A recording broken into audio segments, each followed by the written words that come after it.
السلام عليكم صباح الخير. من سالني الصبح واحد قال لك شو يا دكتور؟ هو الملازم. اوكي. ها؟ الملازم. ايش بيه؟ ما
دكتور بس قل يصير اصور يصير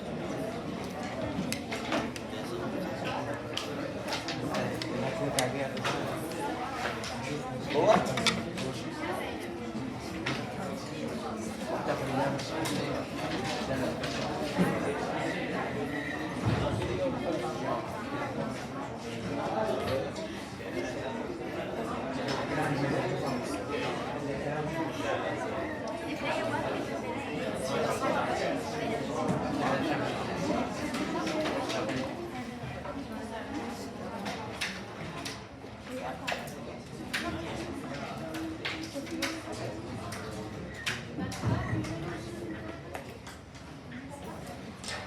Bismillahirrahmanirrahim.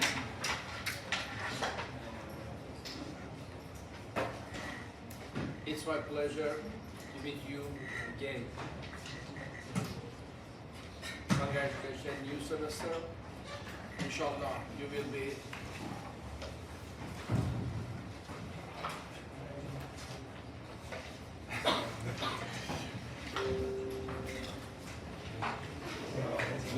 well, and everything will be good with you and your family.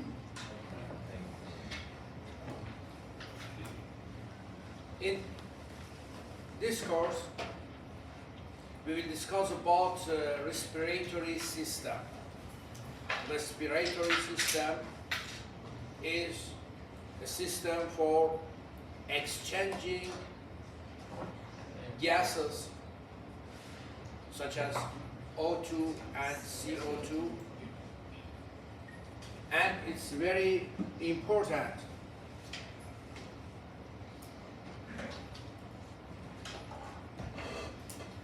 for human. Respiratory system allows human to move oxygen into body tissues and cells and remove carbon dioxide waste products from cells. Air distribution and gas exchange are two main functions of the respiratory system. And there are other minor functions such as filtering the air, warming,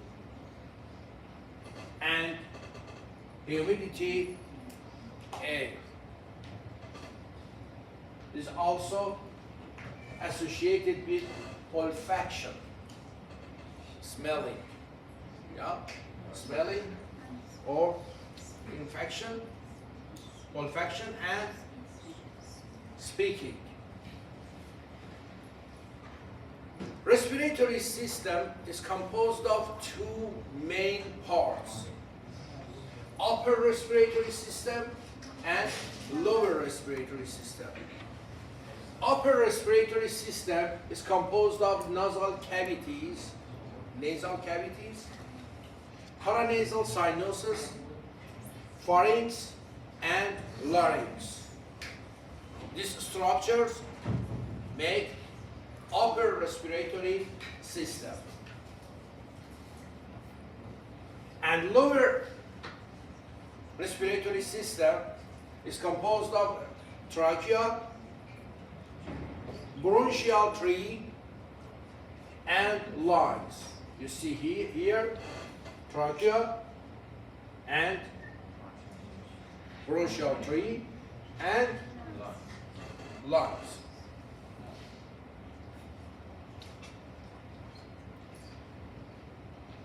Opening part or first part of the respiratory system is the nose and nasal cavities.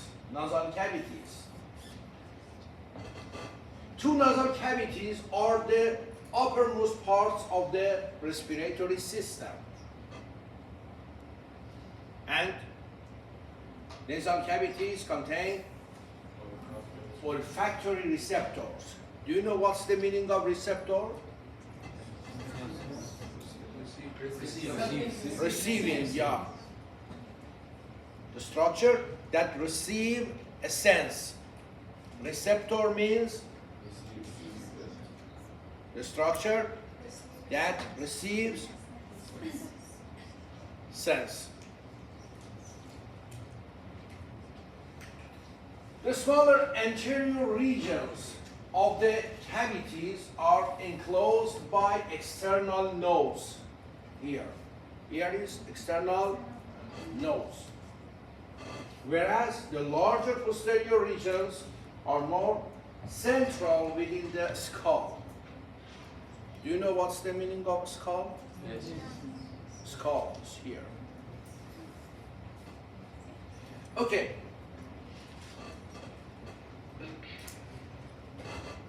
I told nose is the first part of the upper respiratory tract and is responsible for warming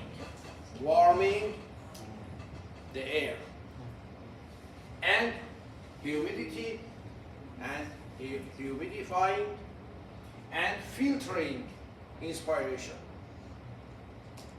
Is it clear? Yes. It also houses the olfactory epithelium.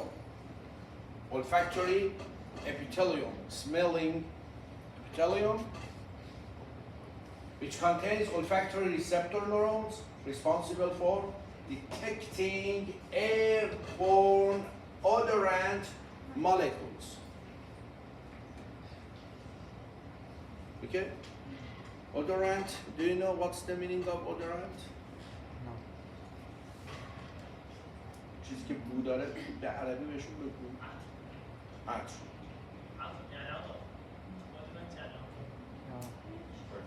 مولکولایی که بو دارن. يعني اي جزيئات او particles تطلع رائحه معينه يسمونها odorant. Is it clear? Yes.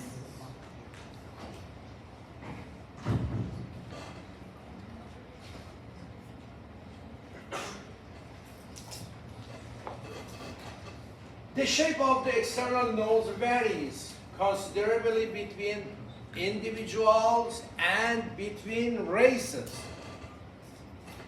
Between individuals and between races. Last semester, I told you there are three main races. Yeah? I told. Caucasian or European, such as you, such as Iranian people, such as European people. They have narrow nose. They are leptorrhinian. Lepto means narrow. Leptorrhinian. Negriform people, such as African, black people, negriform people or black people, they have platyrrhini. They have wide nose. They are platyrian. Platy means wide. And yellowish people or Mongoliform people such as Chinese, Japanese, Korean, okay? They have Mesorinian. They are Mesorinian. The nose of Japanese people is between European people and Negriform people. They are Mesorinian. The anterior apertures of the nasal cavities are the nares or nostrils. These two, you know, completely, you know where is nostril, which open onto the inferior surface of the nose. These are nostrils or nares. The posterior apertures are the choana. Choana. Choana opens into the nasopharynx. Okay? Choana opens into the nasopharynx. External nose is bounded below and laterally by the maxilla and above by the nasal bones. These are nasal bones, two nasal bones, small bones, and these are maxillary bones on each side. Okay? The cartilaginous framework consists of the paired lateral cartilage and several minor alar nasal cartilage. This is lateral nasal cartilage, major cartilage, and these are minor alar cartilage. You see here, this is alar cartilage.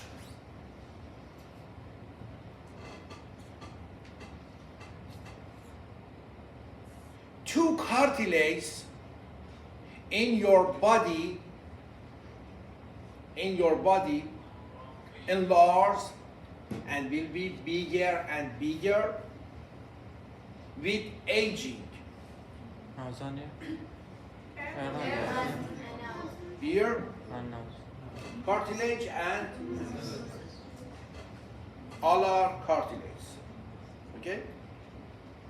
Your nose will be bigger than now, inshallah, in 80 or 90 years old. When you will be 80 years old, your nose will be very bigger. Okay? Why? To breathe more. To breathe more. Do it. Breathe more.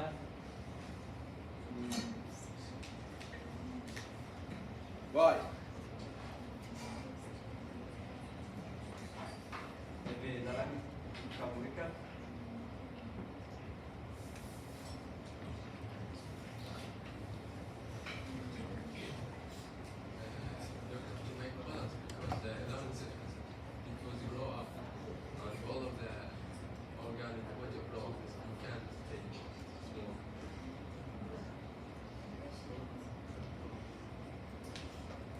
Does the skin on the face be more crispy?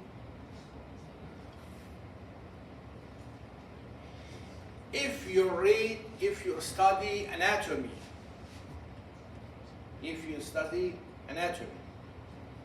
and your insight, your attitude about creation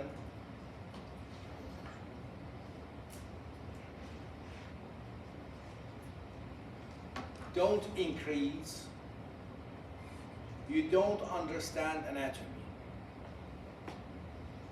Anatomy is a very, very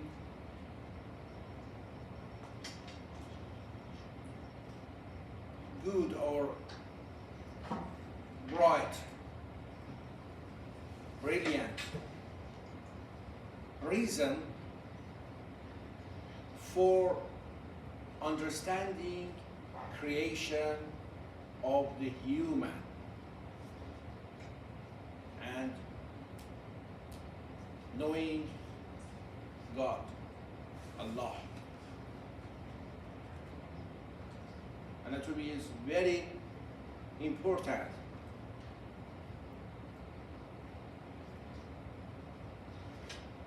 When you will be elder, with aging, your senses decrease. All senses decrease. Okay? Such as hearing and smelling. And when your ear will be larger, bigger, you can detect sounds better. And when your nose will be bigger, you can smelling better. Is it clear? Yeah? No? So I Google it. Google say that no function of that. Just the part which is bigger, not the function of this particular. Why the cartilage will be bigger? The nose will be bigger. The- Nose will be bigger.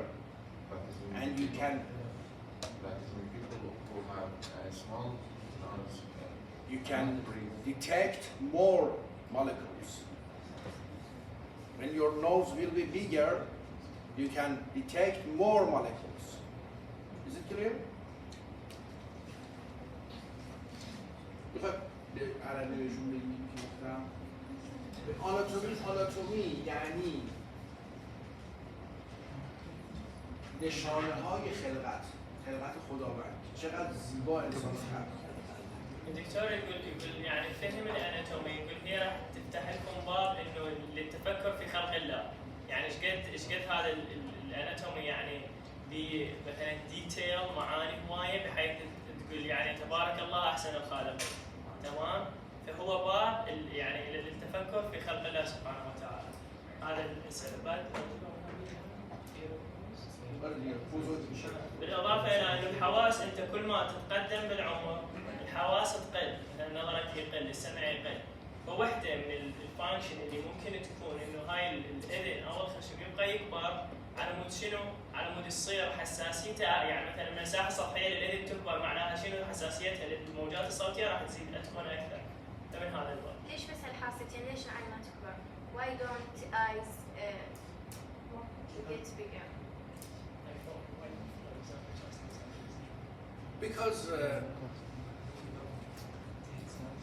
Because visual sense is not more important for vital and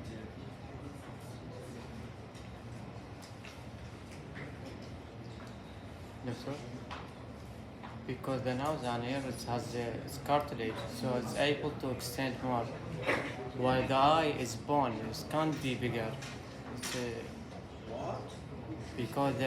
because the nose and the ear is made of cartilage, so its ability to extend more. While the eye is bone, can't be bigger. Maybe.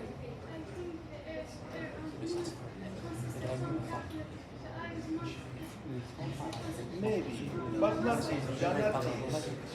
Completely these. Maybe. Maybe. Yeah.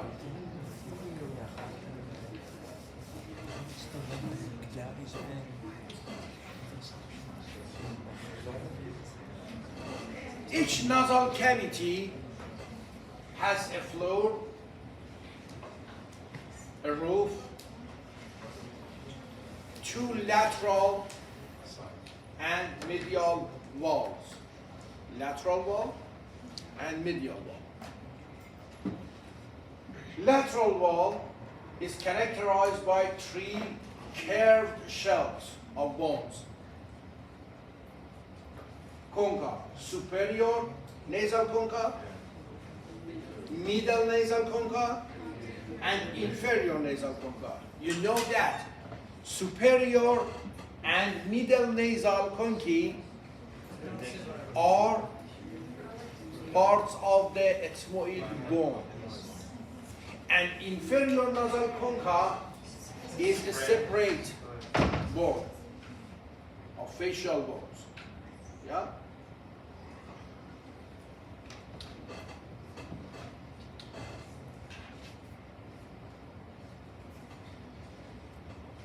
The inferior, middle, and superior conchae extend medially across the nasal cavity, separating it into 4 air channels. An inferior meatus, middle meatus, superior meatus, and here is a sphenoethmoidal recess. Sphenoethmoidal recess.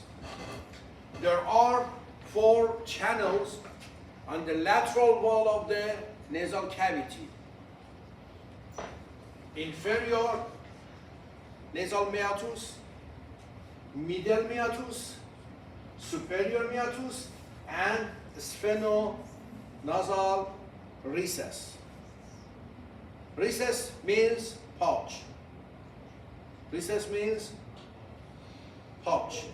Do you know what's the meaning of pouch? It's my cavity. Cavity. Small cavity. Do you know what's the meaning of cavity? Yes. Yeah? Small cavity. The conchae do not extend forward into the external nose. Have a look here. The conchae do not extend forward into the external nose. The anterior end of each concha curves inferiorly to form a lip that overlies the end of the related meatus. You see here, this is anterior end of concha.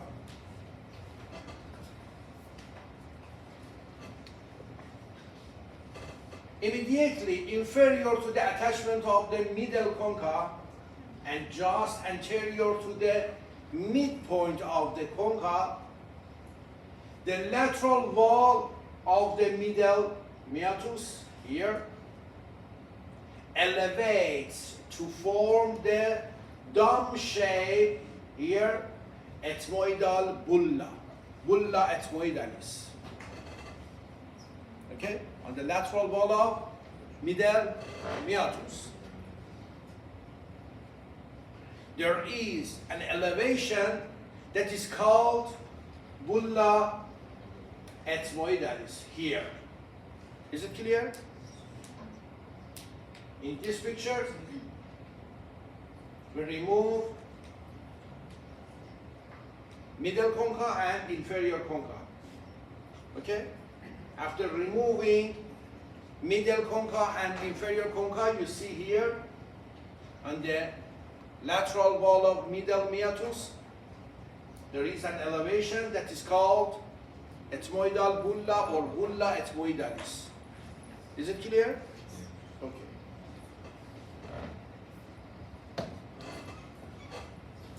Inferior to the bulla ethmoidalis is a curved gutter, curved sulcus. The semilunar hiatus here. Semilunar hiatus.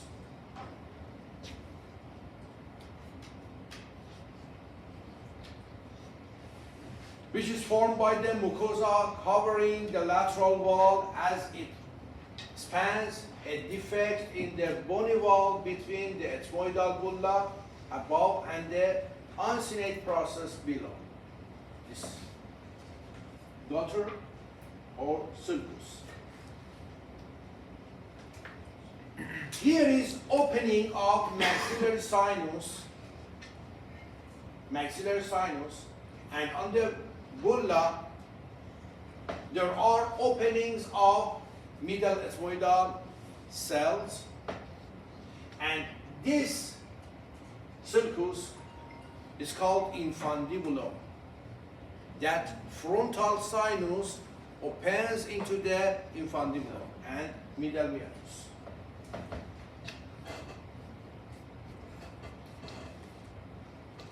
The anterior end of the semilunar hiatus is the opening of maxillary sinus. The anterior end of the semilunar hiatus forms a channel, the ethmoidal infundibulum here, which curves upward and continues as a frontonasal duct through the anterior part of the ethmoidal labyrinth to open into the frontal sinus. Another duct that is called nasolacrimal duct. Nasolacrimal duct drains tears from eye to the inferior nasal meatus. Nasolacrimal duct opens onto the lateral wall of the inferior nasal meatus under the anterior lip of the inferior concha. You see here nasal septum between two nasal cavities. Nasal cavities are separated from each other by a midline nasal septum. Here is nasal septum with mucosa, and here is bony and cartilaginous structure or framework of the nasal septum. This part is perpendicular part of the ethmoidal bone, ethmoid bone.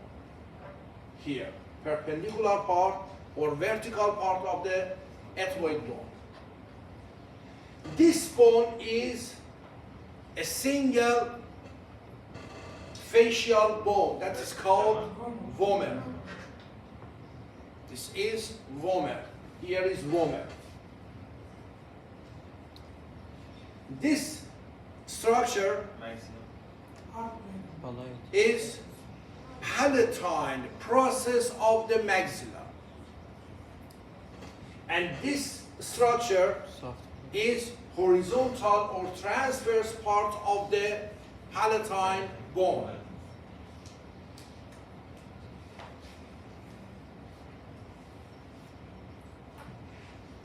And this structure is septal cartilage. Septal cartilage.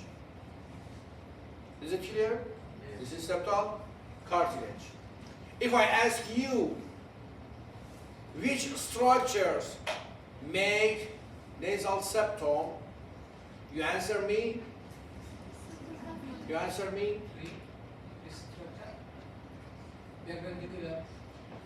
Perpendicular or vertical part of the ethmoid bone. Vomer, yeah, and vomer bone. Nasal cartilage. And nasal cartilage. Okay? And horizontal part of the palatine bone and palatine process of the maxilla.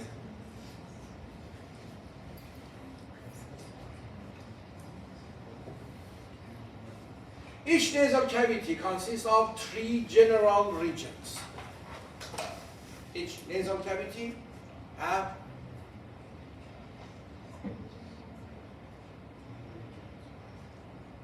Each nasal cavity has 3 regions. Anterior small part is called nasal vestibule here. About 1 centimeter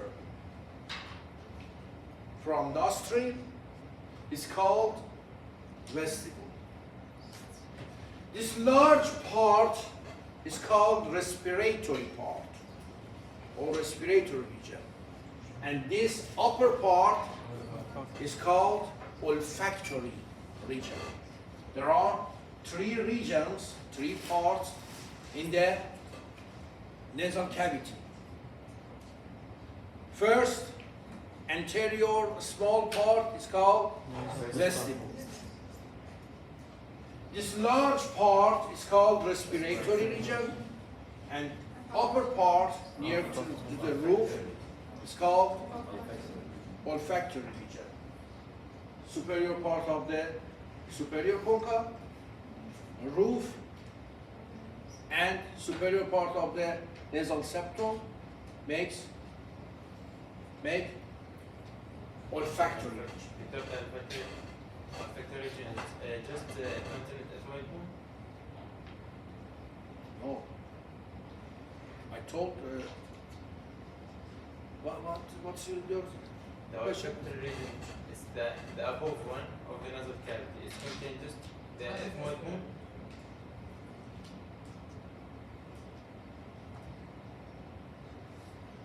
more part, yeah, from ethmoid bone, but posterior part is from sphenoid bone, and anterior part from nasal bone.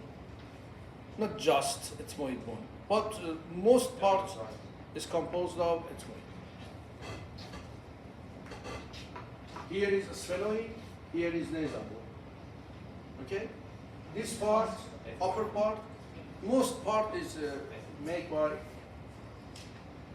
ethmoid. Nasal vestibule is a small dilated space just internal to the nostril. Internal to the nostril. Okay? Here.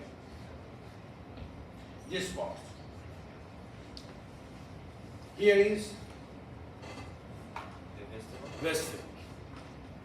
Skin of the nose enters the nostril, pathway up the vestibule, and has short, coarse, vibrous hairs. Short, okay? Vibrous hairs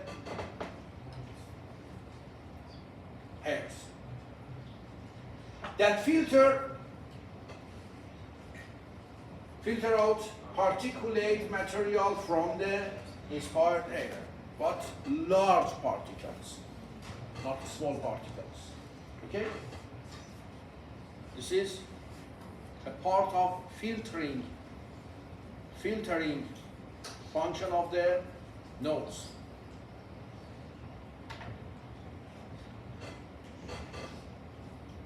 These are vibrous hairs. Okay? Do you know where is vibrous hairs? You have this part.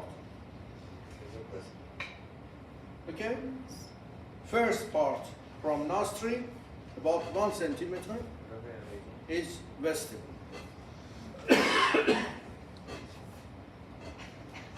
The dermis of the vestibule houses numerous sebaceous and sweat glands. Sebaceous glands. Sebaceous, do you know what's the meaning of sebaceous? Fat secreting glands. Fat secreting glands. Okay? Sebaceous glands. So, in this part, we put this dust or something like that, not micro. For what? In this part, when we put dust or something like that, it's not from the micro. Just something? Dust. Dust? Yes.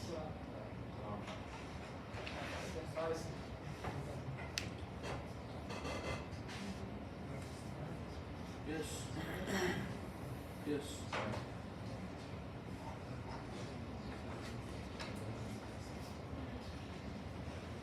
The dermis is anchored by numerous collagen bundles to the precoндria of the hyaline cartilage segments that form the supporting skeleton of the ala. Here is ala. Yeah?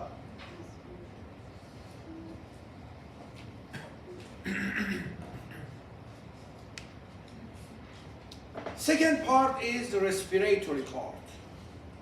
Here is respiratory part. The largest part is respiratory part. The respiratory region is the largest part of the nasal cavity, has a rich neurovascular supply, and is lined by respiratory epithelium, composed mainly of ciliated and mucous cells. Here is respiratory part.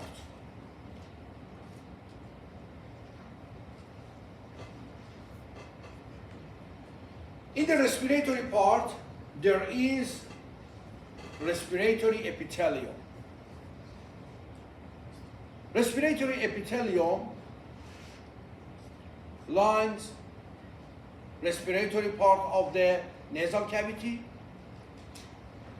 nasopharynx, larynx, and trachea, and main bronchus or main bronchi. Okay? This respiratory epithelium covers respiratory part of the nose or nasal cavity, and nasopharynx, and larynx, and trachea, and main bronchi. What about this virus? You mentioned that it is part secreting glands. It is a gland. Is it part gland that secretes mucus, or gland that secretes fat? No, it's gland. It's gland that secretes fat, lipid.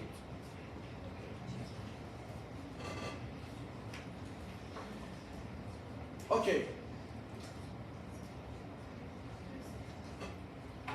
Respiratory epithelium has at least 5 cell types. 5 cell types. All of which touch the thick basement membrane. All of them, okay, touch basement membrane. Respiratory epithelium is a pseudo-stratified epithelium. Do you know what's the meaning of pseudo-stratified? Yes. It's meant false. Pseudo means false. Under microscope, when you see this epithelium,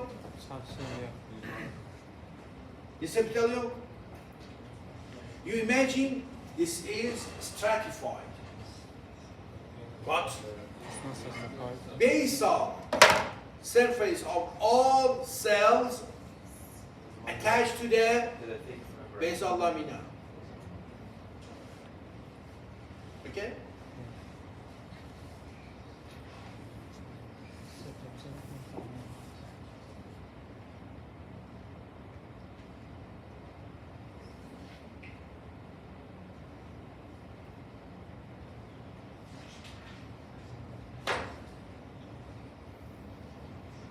You imagine this is basal lamina. Okay? Here is basal lamina. There are 30% of cells. 30% of cells. These are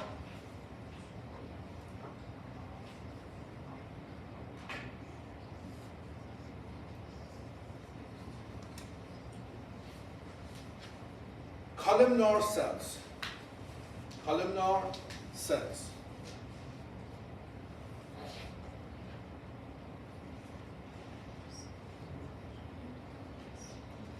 These columnar cells have many cilia, ciliated columnar cells. Another part or another type of cells is called basal cells. About 30% is basal. And about 30% of cells are goblet cells. Goblet cells. Goblet cells has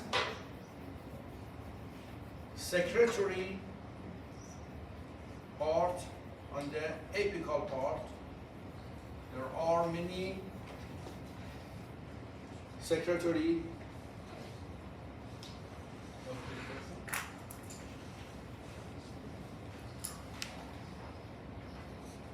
Do you know why these cells are called goblet?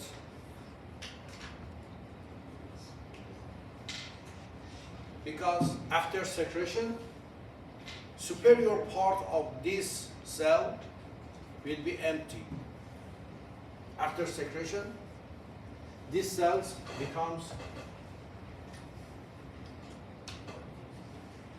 similar to the cup.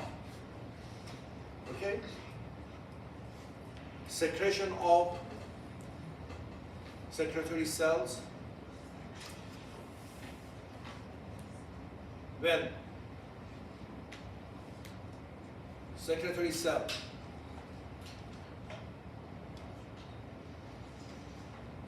send secretory materials out of the cell, for example, this cell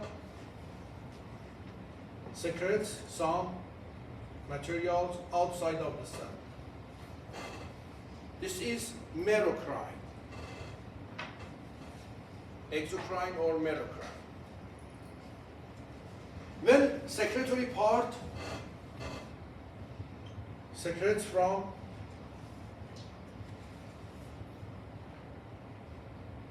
apical part of the cell, and apical part of the cell becomes empty, similar to a cup, this is apocrine. This secretion is called apocrine. You know? Okay? No, just this secretory part goes out. Okay? When secretion of cell, for example, this cell secretes all cell as a whole, cell as a whole secretes and goes outside. This is holocrine. I told this type is merocrine.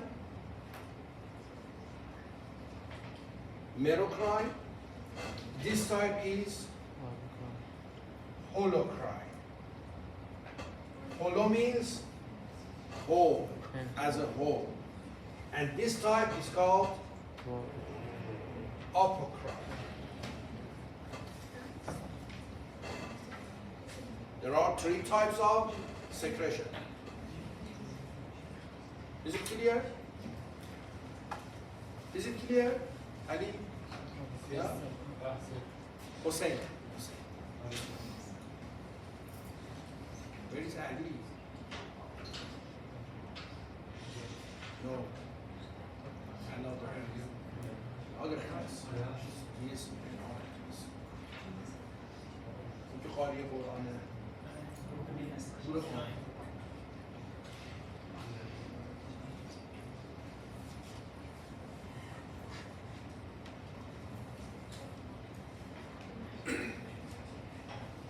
Okay. This is columnar ciliated cell. This is basal cell, and this type is goblet cell. Goblet.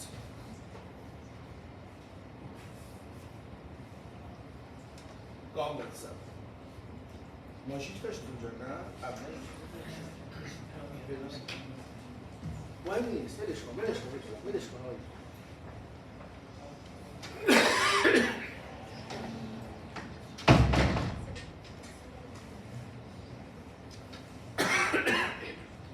About 3 to 4% of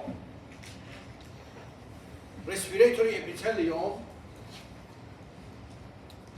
there are cells that are called small granule cells. Small granule cells. Small granule cells.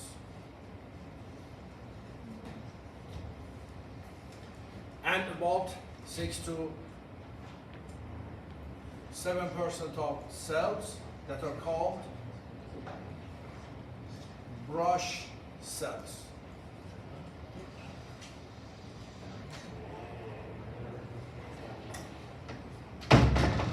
Brush cells. You see here brushing border, brush border.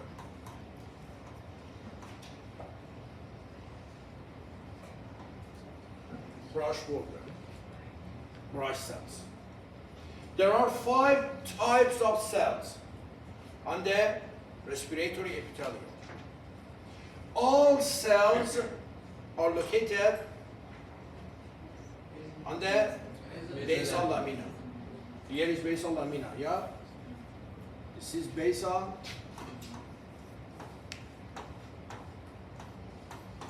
lamina.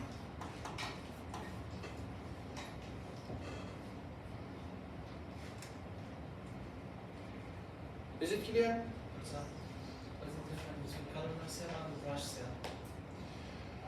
Brush cell is not columnar. Brush cell is sensory cell for sensation. There are there are motor nerve endings under brush cells. But these columnar cells are supporting cells. Suspensory cells or supporting cells.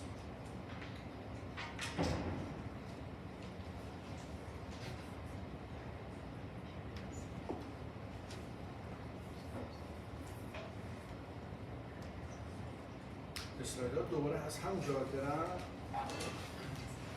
دوباره برای هم لاکر رو بزنن.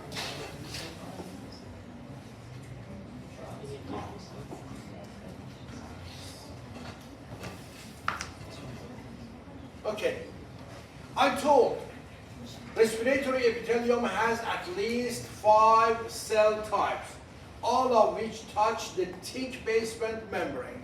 Is it clear? Okay. Ciliated columnar cells. Ciliated columnar cells. About 30% of cells are this type. Are the most abundant, each with about 300 cilia on its apical surface. Okay?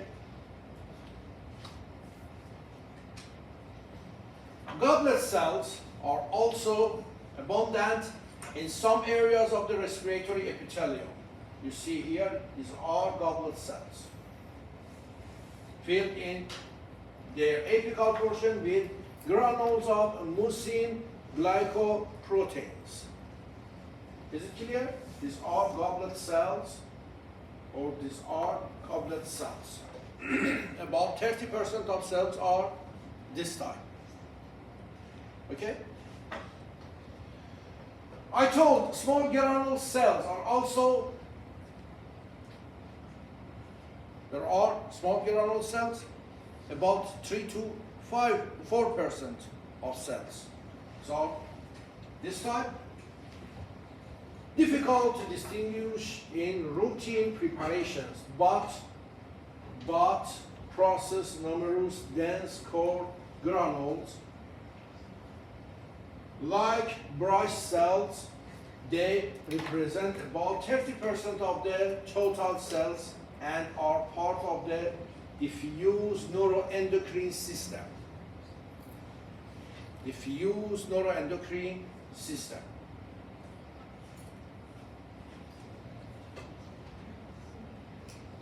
These are small granule cells. Is it clear? Small granule cells are here. Here. Next type is Bryce cells. Bryce cells are much more sparsely scattered and less easily found. Columnar cell type, similar to columnar cells, which has a small apical surface bearing a tuft of many short, blunt microvilli. Bryce cells express some signal transduction components like those of respiratory cells and have afferent nerve endings. On their basal surface and are considered to be chemosensory receptors. You see here columnar cells,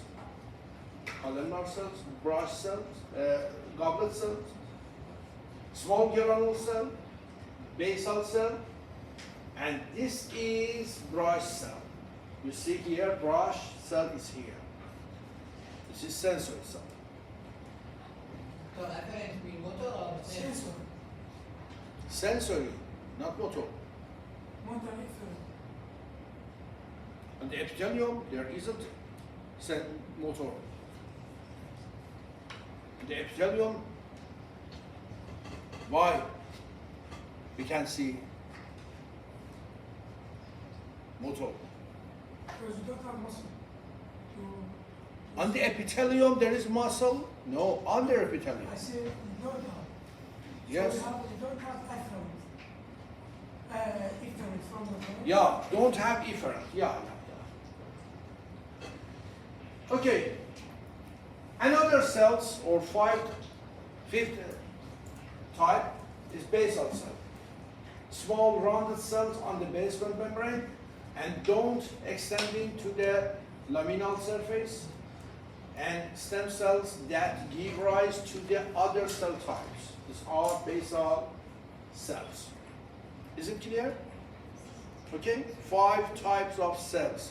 There are 5 types of cells on the respiratory epithelium. Goblet cell, columnar, ciliated cells, basal cells, small granule cells, and Bryce cells. Is it clear?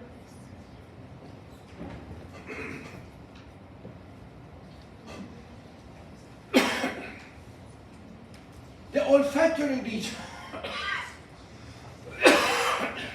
Sorry. The olfactory region is small. Is at the apex of nasal cavity, is lined by olfactory epithelium and contains the olfactory receptors. You see here, this blue part is olfactory region. This blue part is olfactory region. You see here olfactory bulb and olfactory tract. That this is olfactory nerve on the olfactory epithelium. The olfactory region comprises the olfactory epithelium and the underlying lamina propria that houses Bowman's gland. Bowman's glands and a rich vascular plexus. You see here, here is olfactory epithelium. Olfactory So what epithelium. does Bowman mean? I will tell. Doctor, I read in the internet that is the olfactory nerve is the only nerve in the body can be changed. Is it right? Is it right or no? olfactory nerve is changed, Not change, but the ability of smell or some changing, something like that. in the brain, there is a part that is called subventricular zone. Okay? Subventricular zone. Subventricular zone has neurogenesis and new neuron-like cells and new cells migrate into the olfactory bulb. Okay? This stream is called rostral stream. New generation of neurons go to the olfactory bulb, but not completely olfactory nerve change. These are enchyting cells and stem cells. Okay? These are enchyting cells and stem cells. Not completely.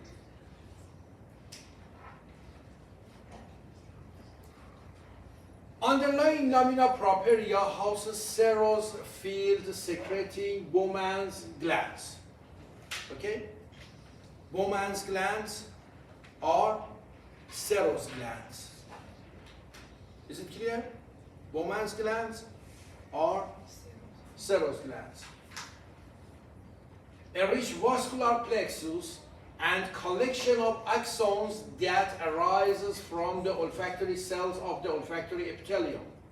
The olfactory epithelium, which is yellow in the living person because it has more nerve. It's yellow. It's composed of 3 types of cells. Olfactory cells that these are bipolar neurons. Olfactory cells that they are bipolar neurons. And sustentacular or sustentacular or supporting cells, sustentacular or supporting cells, that these cells are columnar ciliated cells. And basal cells. Basal cells. There are 3 types of cells on the olfactory epithelium. Bipolar neurons or olfactory cells, sustentacular or supporting cells, that they are columnar cells, and basal cells, that these cells are stem cells. Olfactory cells are bipolar neurons whose apical aspect, distal terminus, of its slender dendrite is modified to form a bulb that is called olfactory vesicle. Here is olfactory vesicle.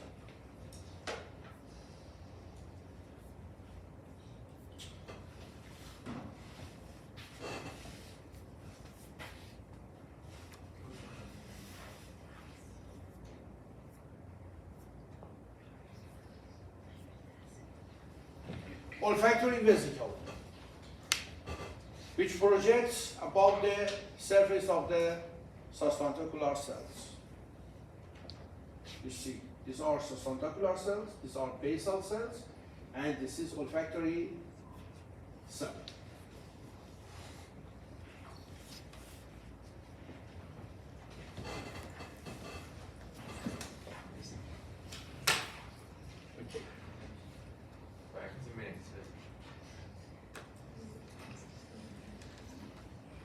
What's the time? 9 o'clock. 9:15. 9:15? 15. 15. Up to 9:30.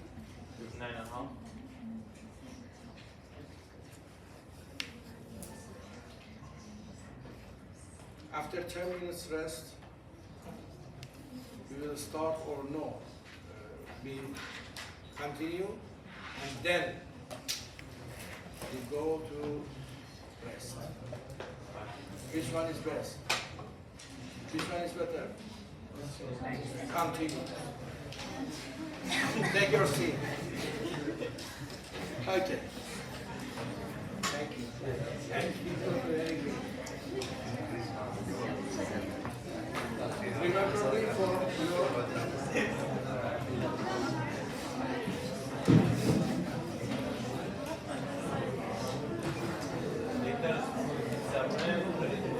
he has extra mark.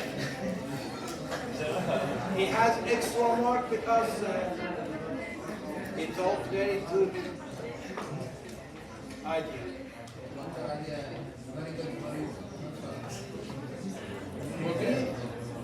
For you.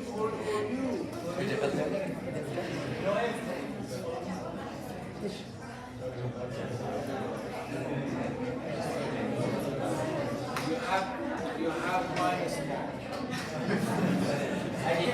I give this minus or He has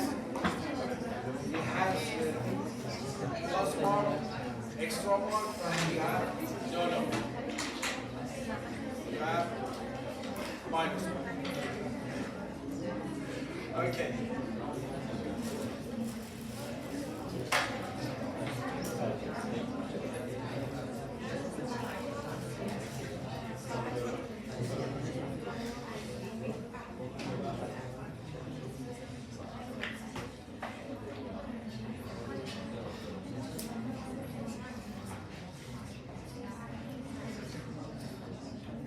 Innervation of the nasal cavities is by three cranial nerves. Olfaction is carried by the olfactory nerve. Cranial nerve number 1. Okay? Olfactory nerve for olfaction. This is olfactory nerve, and here is olfactory bulb and olfactory tract. General sensation is carried by the trigeminal nerve, cranial nerve number 5. The anterior region by the ophthalmic nerve, one branch of the trigeminal nerve is ophthalmic. And posterior region by the maxillary nerve. Second, okay, branch of the trigeminal nerve. Trigeminal nerve has three branches: ophthalmic, maxillary, and mandible.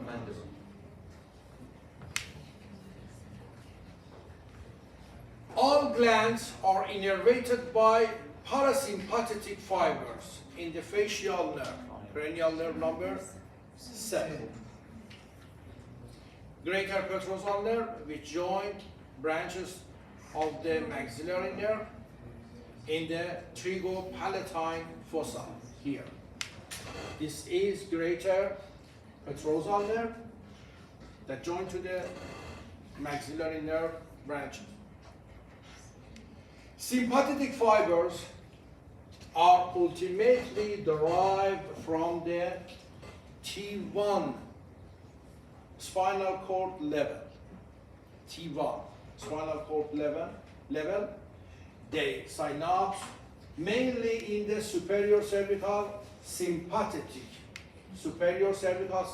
ganglion, and postganglionic fibers reach the nasal cavities along blood vessels or by joining branches of the maxillary nerve in the trigopalatine fossa. Here is trigopalatine fossa and trigopalatine ganglion.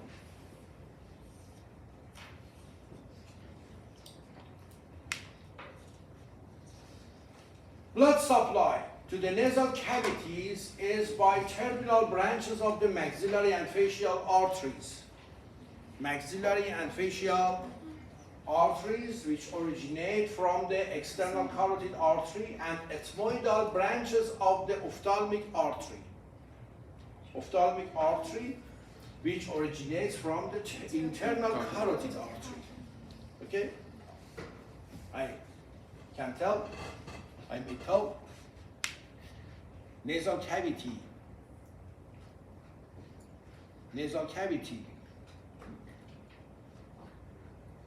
receives blood vessels from internal carotid and external carotid arteries, both of them. Okay? Ophthalmic artery is a branch of the internal carotid artery. Okay? And maxillary artery and facial artery are branches of external carotid artery. Here is maxillary artery, and this is facial artery. Okay? Both of them are branches of external carotid.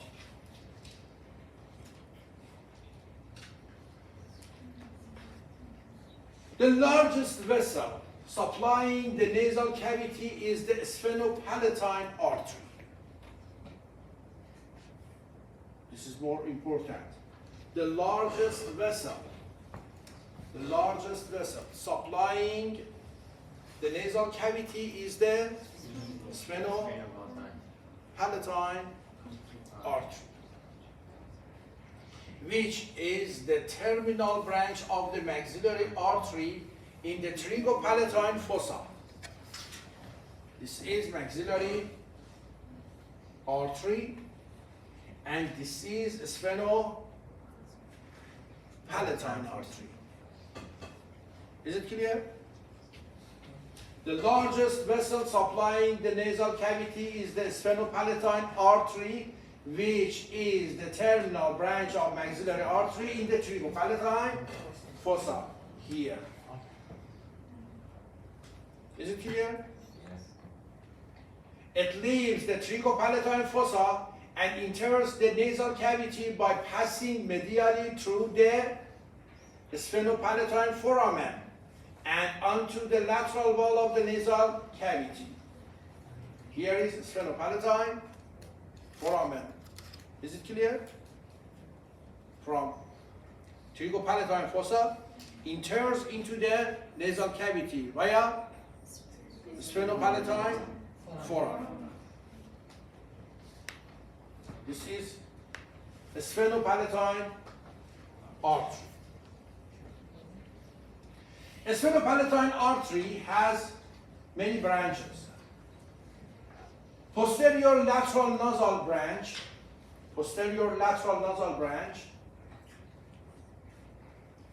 supply a large part of the lateral wall and anastomose anteriorly with branches from the anterior and posterior ethmoidal arteries and with lateral nasal branches of the facial artery. Posterior, here, posterior, superior, posterior.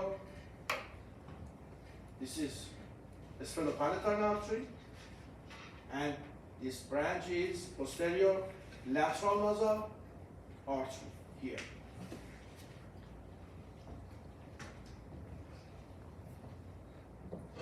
Another branch is posterior septal branches.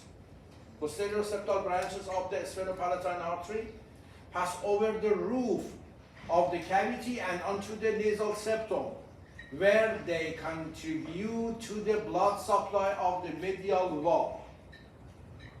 Medial wall. This is sphenopalatine artery and posterior septal branches. These are posterior septal branches. One of these later branches continues forward down the nasal septum and anastomose with the terminal end of greater palatine artery. This artery is greater palatine. Greater palatine artery. Is it clear? This is greater palatine. That anastomoses with posterior septal branch.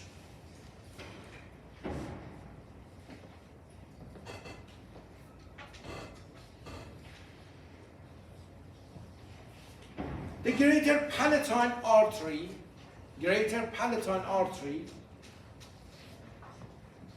arises in the pterygopalatine fossa as a branch of maxillary artery. This is another branch of maxillary artery. It passes first onto the roof of the oral cavity by passing down through the palatine canal and greater palatine foramen to the posterior aspect of the palate. Then passes forward on the undersurface of the palate and up through the incisive fossa and canal to reach the floor of the nasal cavity. I told you. Last. This is maxillary artery. This is greater palatine artery. Is it clear?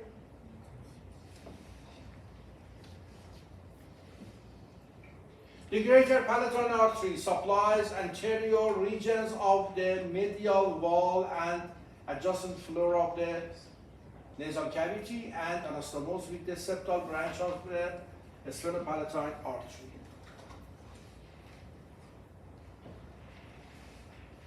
Superior labial and lateral nasal arteries. The superior labial artery and the lateral nasal arteries originate from the facial artery. I told maxillary artery and facial artery, both of them are branches of external carotid. And ophthalmic artery is branch of internal carotid. Here is superior labial. Superior labial artery originates from the facial artery near the lateral end of the oral fissure and passes medially in the lip, supplying the lip and giving rise to the branches to the nose and nasal cavity. This is superior labial. Here is superior labial. And this artery is greater palatine. This is greater palatine. And this is sphenopalatine. Is it clear? This is greater palatine. This is sphenopalatine. This is superior labial. Okay? You see here, superior to the vestibule, the anastomosis region between branches of nasopalatine, sphenopalatine, and superior labial and lateral nasal arteries. Okay? This area is called Kisselbach area. Kisselbach area. The lateral nasal artery originates from facial artery in association with the margin of the external nose and contributes to the blood supply of the external nose. All our branches pass around the lateral margin of nostrils and supply the nasal vestibule. There are two ethmoidal arteries from ophthalmic artery. I told ophthalmic artery is a branch of internal carotid.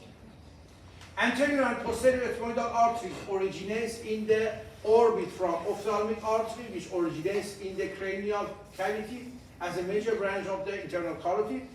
They pass through canals in the medial wall of the orbit between the ethmoidal labyrinth and frontal bone, supply the adjacent paranasal sinuses, and then enter the cranial cavity immediately lateral to the superior to the cribriform plate.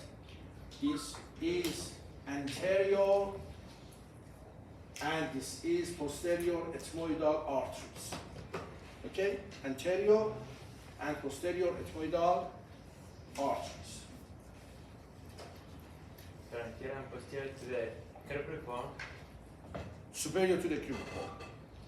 If you remember, between superior part of the labyrinth or labyrinth of the ethmoid bone and inferior surface of the horizontal part of the frontal bone, there are two sulci on each side. Do you remember or no? No?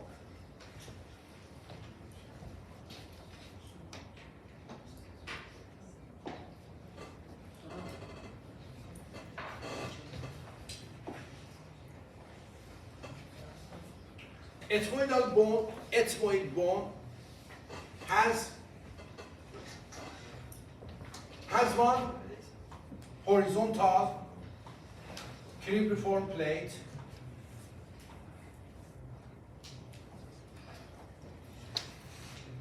horizontal or transverse cribriform plate and one vertical or perpendicular plate. Superior to the cribriform plate, in continuation of perpendicular plate, there is crista galli. Crista galli. Is it clear?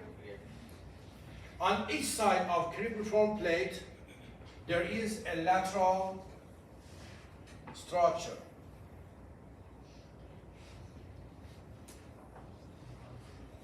That is called labyrinth.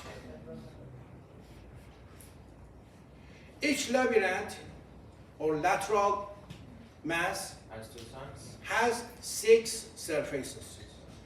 On the medial surface of this labyrinth, there are 2 superior and middle concha. Yeah? Superior and middle nasal concha. Lateral surface makes medial surface of the orbit. Yeah?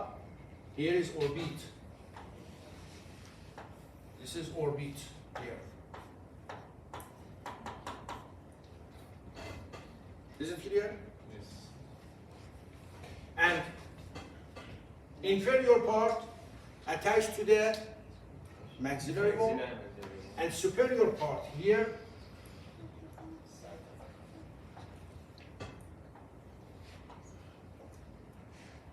you imagine this is crista galli and this is cribriform plate.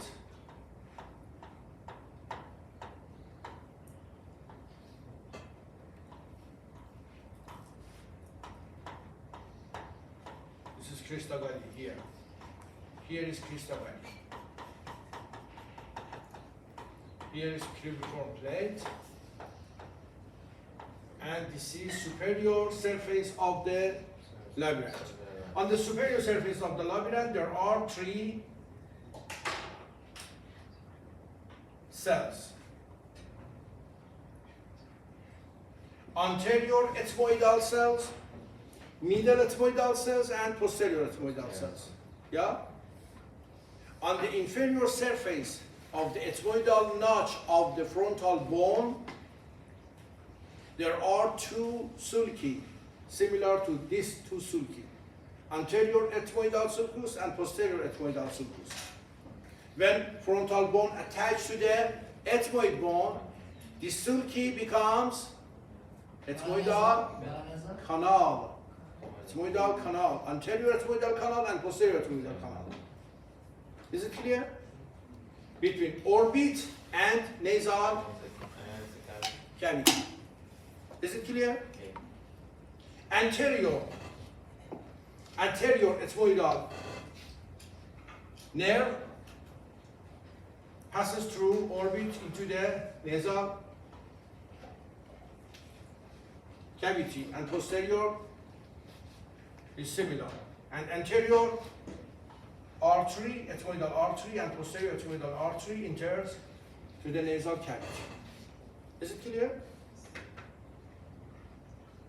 Yeah? Okay.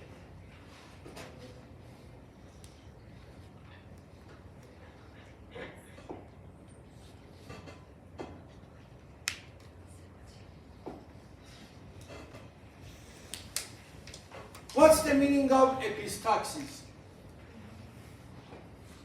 Vessels that supply the nasal cavities from extensive anastomosis with each other. For extended anastomosis to each other from nasopalatine, greater palatine, I told, anterior ethmoidal, posterior ethmoidal, superior labial, lateral nasal, okay? These arteries anastomose together and make extensive anastomosis. This is particularly evident in the anterior region of the medial wall where there are anastomosis between branches of the greater palatine, sphenopalatine, superior lateral, and anterior ethmoidal arteries, and where the vessels are relatively close to the surface. This area is the major site of nose bleeding or epistaxis. Epistaxis means Nose bleeding. nose bleeding.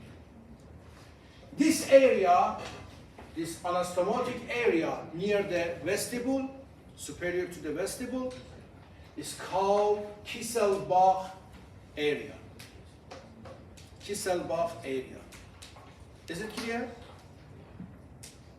Epistaxis means nose bleeding. Nose bleeding is called epistaxis. And main part for epistaxis is Kisselbach anastomosis or plexus or area. Kisselbach area is near to the vestibule, superior to the vestibule, and this is an area that nasopalatine, greater palatine, sphenopalatine, superior labial, and anterior ethmoidal arteries anastomose together. There is another posterior region that is not important, similar to Kisselbach plexus, Woodruff plexus, posterior epistaxis. Because it's also making bleeding. It's also making bleeding. Yeah. That means there's blood in the posterior part maybe because the stomach. Posterior epistaxis bleeding goes to the nasopharynx. Anterior bleeding goes outside. But finally maybe reach the stomach. Why not? Finally reach the stomach by the esophagus. Maybe. It's how I hear nausea and vomiting. Maybe goes to the stomach, but maybe goes to the oral cavity and go out.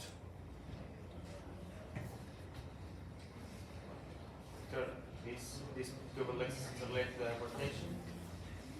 These tubular lexus is related to the hypertension and make it bleeding. Related to? Hypertension and make Yes, make yes, bleeding. maybe.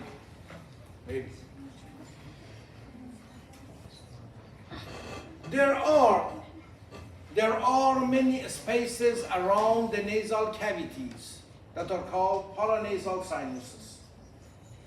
Paranasal sinuses. Ethmoidal cells, anterior, medial, and posterior ethmoidal cells. Sphenoidal sinuses, two sphenoidal sinuses.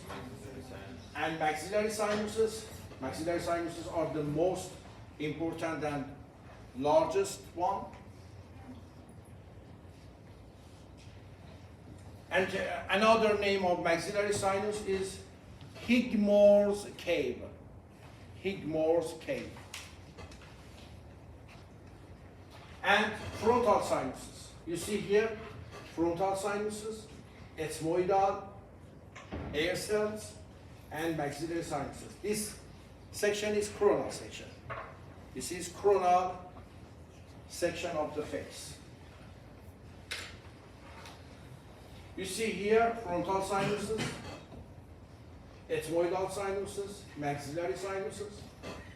sphenoid sinus and frontal sinus and maxillary sinus again.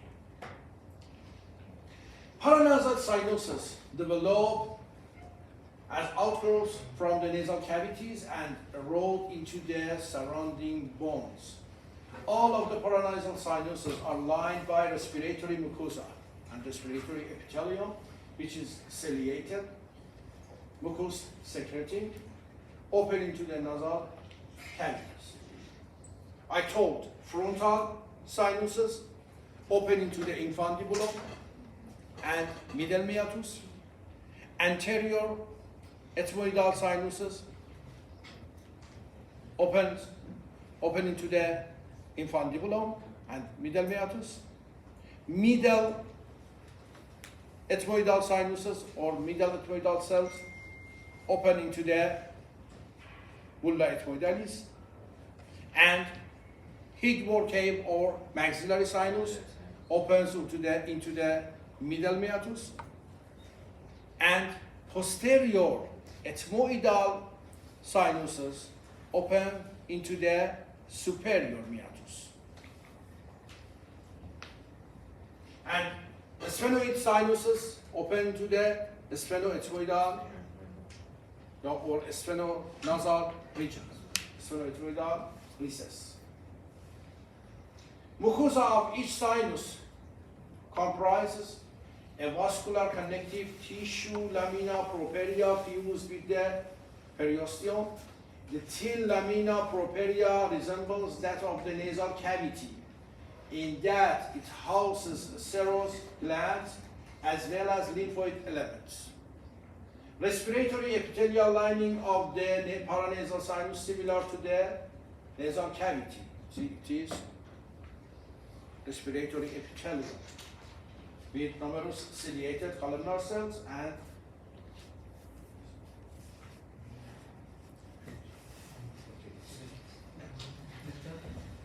the tear gland also is drained with the middle meatus. yeah. Okay.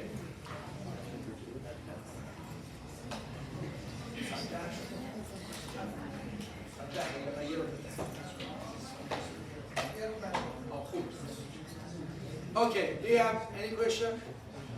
Do you have any comment? You understand? Everything?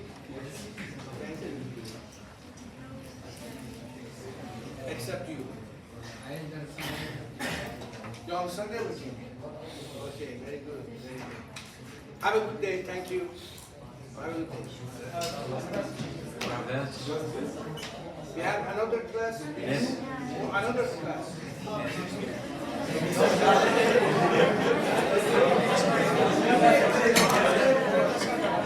We have done.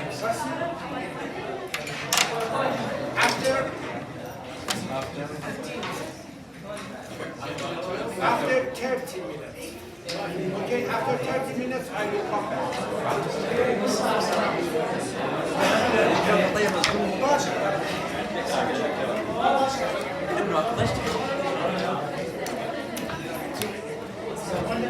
Sign up.